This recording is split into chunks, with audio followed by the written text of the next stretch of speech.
So today's topic is quadratic expressions. So what is the quadratic expression? So an expression of the form ax square plus bx plus c is called the quadratic expression. So this is in the form of ax square plus bx plus c. So before going to discuss this quadratic expression, what is a linear expression?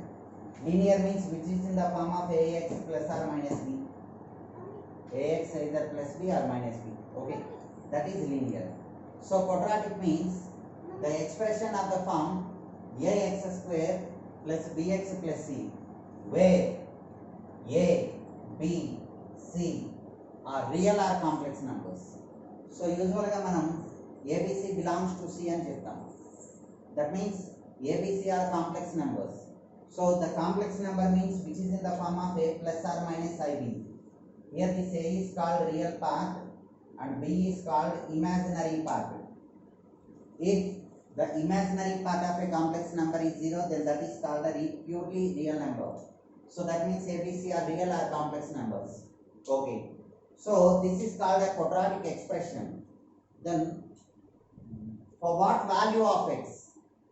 The value of the expression is 0. That is called 0 of the expression. 0 of the expression. That means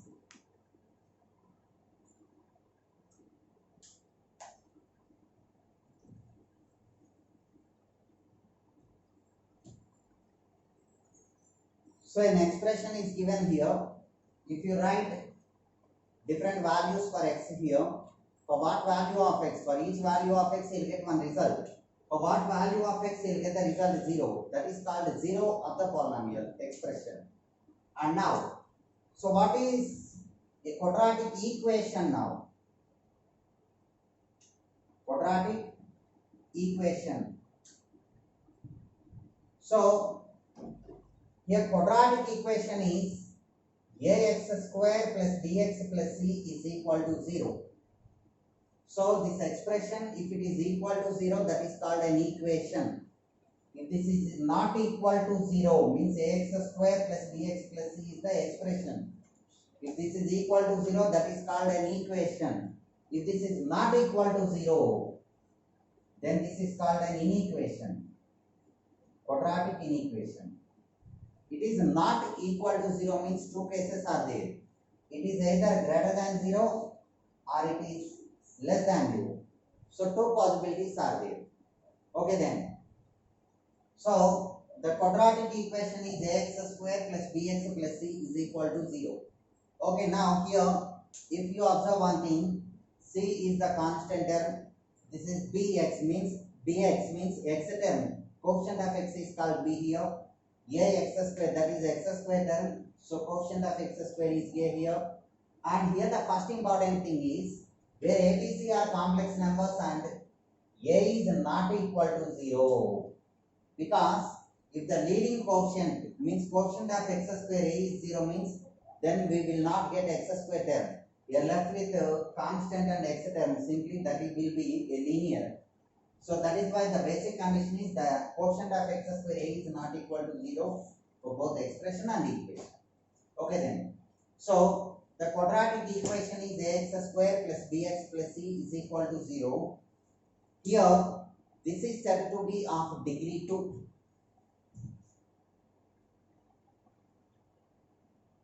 So this is a polynomial of degree 2. Degree means highest power of x. So once you just observe the powers. Here x power 2 is there.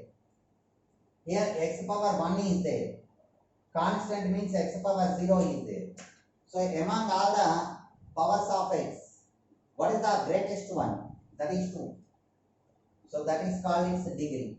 So degree of the quadratic equation is 2. That means here the highest power of x is 2.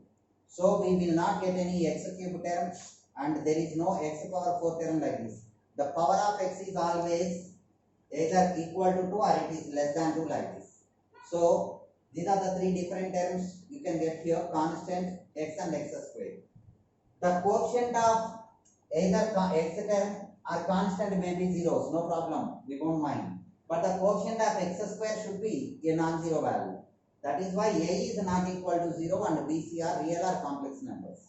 Okay then, since it is of degree 2, we have a basic concept here. A polynomial of nth degree has exactly n roots. In the same way, every quadratic equation has exactly 2 roots. Number of roots equal to 2. Again, what is a root? It is similar to the 0 of the polynomial expression. So, ax square plus bx plus c is equal to 0 is the quadratic equation.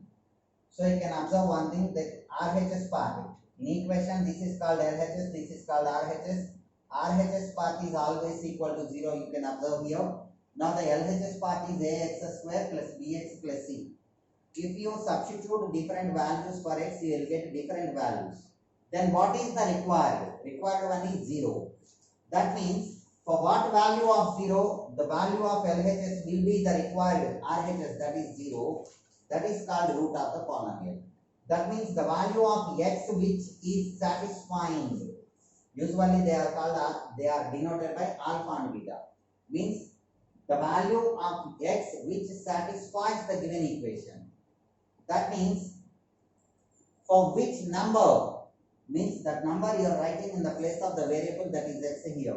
For what value of x you are getting the required result is 0. That is called root of the given quadratic equation.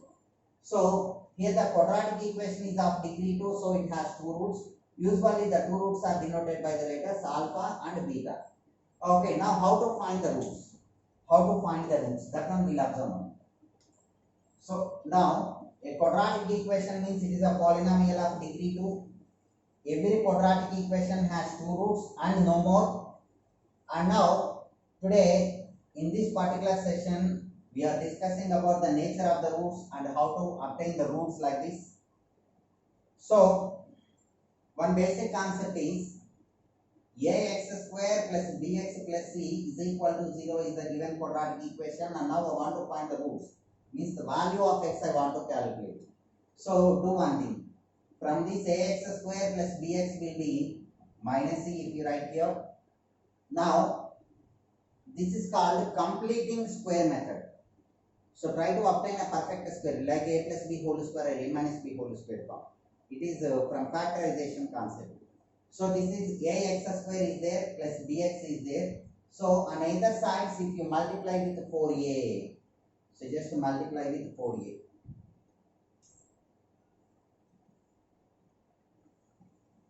On both sides. Then you will get 4a square x square plus 4abx is equal to minus 4ac. If you multiply with 4a, the given equation will be like this. And now what is the use? What is the use of multiplying with 4a? So here you can observe one thing. 4a square x square means you can write 2ax whole square because 2 square is 4. And this is 2 into 2ax into b, you are left with b.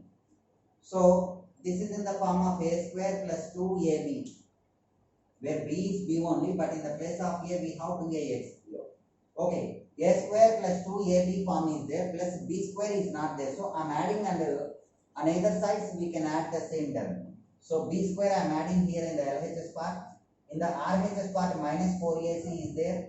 Here also I am adding b square. So adding b square on either sides you will get like this. And now this is in the form of a square plus 2ab plus b square, that is a plus b whole square, where b is b only, but in the place of a 2ax is given here. So this is the expansion of 2ax plus b whole square, which is equal to b square minus 4ac. From this the value of 2ax plus b will be, means apply square root on either sides, then you will get plus or minus square root of b square minus 4ac. In the LHS part that the square gets cancelled if you apply square root. And now from this the required x will be, b will be minus b here, plus or minus root b square minus 4ac. This is 2ax, so the other side it will be the denominator, whole by should be. So this is the formula which is used to calculate the roots of a quadratic equation. Actually there is another simple method, that is factorization, but which is not always possible. So that is why the roots we'll discuss while solving the problems. That is okay here. The given quadratic equation is ax square plus bx plus c equal to 0. First write the constant term in the RHS part, multiply with 4a on either sides. Then try to write this in the form of 2ax plus b whole square, which is equal to b square minus 4ac. By adding b square on either side, so you get this. That gives the required value of x like this. And here, according to the basic concept of a polynomial, since it is of degree 2, it has two roots. Here the two roots. Where are the two roots? If you take positive sign, you will get one root. If you take this negative sign, you will get the other root. So one root is minus b plus root b square minus 4ac by 2a. And the other root is minus b minus root b square minus 4ac by 2a. Usually these roots are denoted by alpha and beta.